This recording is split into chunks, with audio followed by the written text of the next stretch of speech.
पहले शंकराचार्य के बयान ने मोदी योगी सरकार की नींद उड़ाई हुई है, तो वहीं रामलला की प्राण प्रतिष्ठा की तमाम खबरों के बीच एक ऐसी बड़ी खबर सामने निकल कर आई है दोस्तों, जिसको सुनकर सब हिल गए हैं। मोदी से लेकर योगी भी देखते रह गए। देश में हिंदू मुस्लिम के नाम पर बड़ी साजिश रची जा रही थी। 2024 का लोकसभा चुनाव और राम मंदिर के नाम पर माहौल बिगाड़ने की साजिश का पर्दाफाश होते ही तहलका मचा हुआ है। पूरी सच्चाई जानेंगे तो आप भी हैरत में पड़ जाएंगे। इतना ही नहीं दोस्तों, आपको बता दें ये साजिश रचने वाले कोई और नहीं बल्कि खुद हिंदूवादी संगठन के ही लोग हैं, जो देश का माहौल खराब करने और बिगाड़ने की कोशिश में थे, ताकि बीजेपी फिर से हिंदू मुस्लिम के नाम पर सियासी रोटियां सेक सके। कौन है वो हिंदूवादी लोग जिन्होंने देश का माहौल बिगाड़ने का प्रयास किया, सब आपको बताते हैं। पूरे सिलसिलेवार तरीके से आपको खबर बताएंगे। नमस्कार, आदाब, सत श्री अकाल, स्वागत है आप सभी का और आप सभी देखना शुरू कर चुके हैं पीआरबी। आपको पूरी खबर एक मीडिया रिपोर्ट के अनुसार आसान तरीके से आसान भाषा में समझाने की कोशिश करते हैं। अयोध्या से यूपी एटीएस ने 3 बदमाशों को गिरफ्तार किया है। इनके संबंध खालिस्तानी आतंकी संगठनों से हैं। तीनों राजस्थान के रहने वाले बताए जा रहे हैं। गिरफ्तार हुए आरोपियों के नाम शंकरलाल, अजीत कुमार और प्रदीप पुनिया हैं। तीनों अपनी गाड़ी में श्री राम का झंडा लगाकर अयोध्या की रेकी कर रहे थे। गिरफ्तार आरोपी शंकरलाल ने पूछताछ में पुलिस के सामने यह खुलासा किया है कि शंकरलाल कनाडा में मौजूद खालिस्तानी समर्थक हरमिंदर से संपर्क में था। हरमिंदर ने शंकर से यह कहा था कि खालिस्तानी आतंकी गुरु पतवंत ने अयोध्या की रेकी करने को कहा है। साथ ही साथ आपको बता दें, अयोध्या का नक्शा भी भेजने के आदेश भी दिए गए थे इन लोगों को।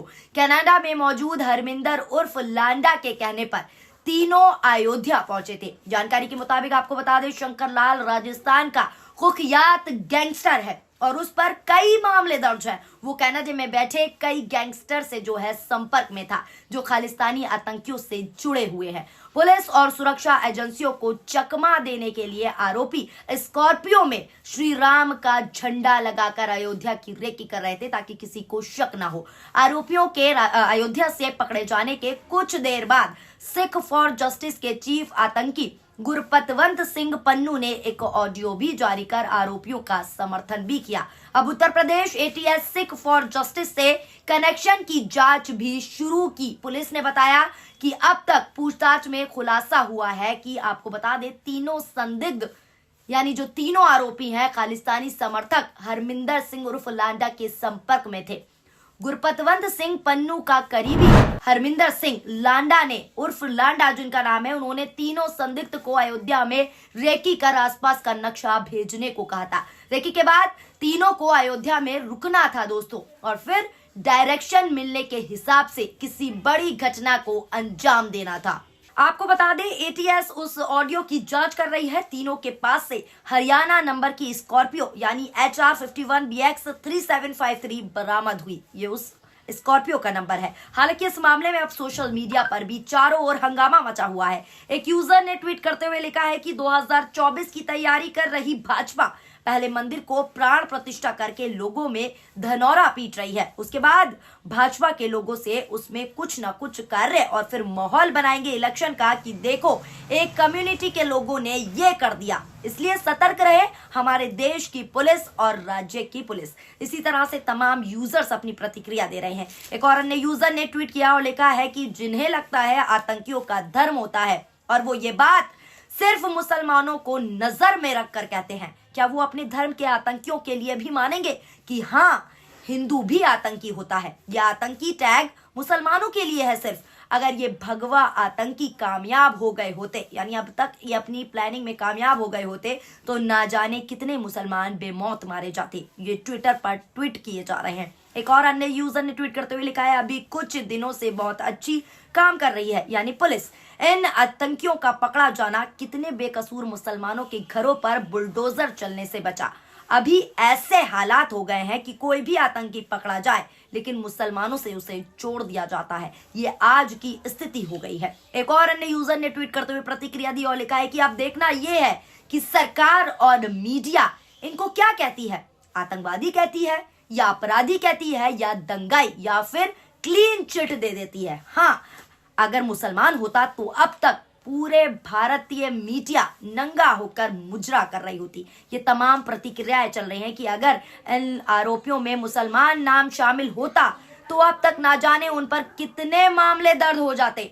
एक और अन्य यूजर ने ट्वीट में लिखा है कि ये कोई अंधभक्त दिख नहीं रहा, यानी यहाँ कोई अंधभक्त नहीं दिख रहा, लगता है नाम देखकर सबको औकात याद आ गई, नहीं तो डायरेक्ट पाकिस्तान इससे जोड़कर इस्लाम को टारगेट करते, यानी यहाँ आरोपियों को जोड़ दिया जाता। ये बातें हो रही हैं। अब जिस तरह से गोदी मीडिया ने इस खबर को गायब किया वो आपके सामने है। ऐसा नहीं कि यही सब मामला है, इसके अलावा भी कई ऐसे गंभीर मुद्दे हैं जो इन दिनों गोदी मीडिया ने गायब कर रखे हैं। दरअसल आपको बता दें, हाल ही में उमा भारती ने भी शंकराचार्य को लेकर बड़ी बात कही थी। रिपोर्ट्स के मुताबिक आपको बताते हैं क्या कुछ कहा था। राम मंदिर में रामलला की प्राण प्रतिष्ठा को लेकर एक बात है जो उमा भारती को चुभ गई है और इन्होंने उसको दुखदायी बताया था, बहुत दुख भरा बताया था। उमा भारती ने कहा था कि अयोध्या में राम मंदिर के प्राण प्रतिष्ठा परम तृप्ति का अनुभव है, लेकिन एक बात है जो उन्हें परेशान कर रही है और वो है अयोध्या में शंकराचार्य का नहीं आना। अब उमा भारती ने पुरी के शंकराचार्य निश्चलानंद महाराज से अनुरोध करती हूँ कि वह अयोध्या के कार्यक्रम में आए।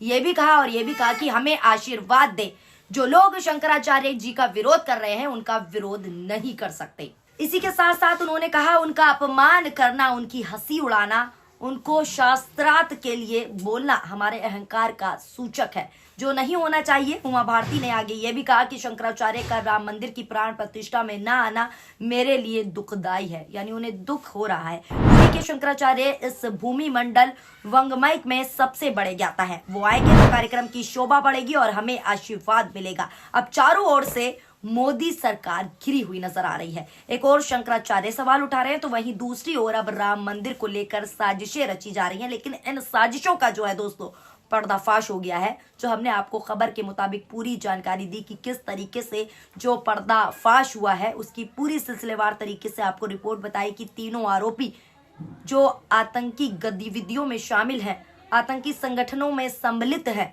वो लोग पकड़े गए हैं और उनका नाम भी हमने आपको बताया। और तमाम ट्विटर पर ये चर्चाएं चल रही हैं कि अगर इन तीन नामों के अलावा कोई इस्लामिक नाम होता, कोई मुस्लिम नाम होता तो मीडिया भी गला फाड़ फाड़ कर चिल्ला चिल्ला कर मातम कर रही होती और ना जाने टीवी पर इन आरोपियों के लिए क्या क्या लिख दिया जाता और क्या क्या कहां से कनेक्शन जोड़ दिए जाते हैं। लेकिन आरोपी किस नाम से हैं वो हमने आपको बताया, वो तीन नाम। तो अब मीडिया के मुंह में भी दही जम चुका है और अब इन लोगों को नाम भी नहीं दिया जा रहा। अब आगे क्या होता है इन लोगों का, ये देखने वाली बात होगी। ये लोग आतंकवादी कहलाएंगे, ये लोग आरोपी कहलाएंगे या इनको क्लीन चिट दे दी जाएगी, ये देखने वाली बात रहेगी दोस्तों। फिलहाल आपकी इस खबर को लेकर क्या राय है नीचे कमेंट बॉक्स में कमेंट करके जरूर बताएं। वीडियो पसंद आई हो तो हमारी वीडियो को ज्यादा से ज्यादा लाइक करें और अगर आपने अभी तक हमारे चैनल यानी पीआरबी को सब्सक्राइब नहीं किया है तो ज्यादा से ज्यादा सब्सक्राइब भी करें ताकि हर खबर आपको वक्त पर निष्पक्ष तरीके से मिलती रहे। शुक्रिया, धन्यवाद, नमस्कार, जय हिंद, जय भारत।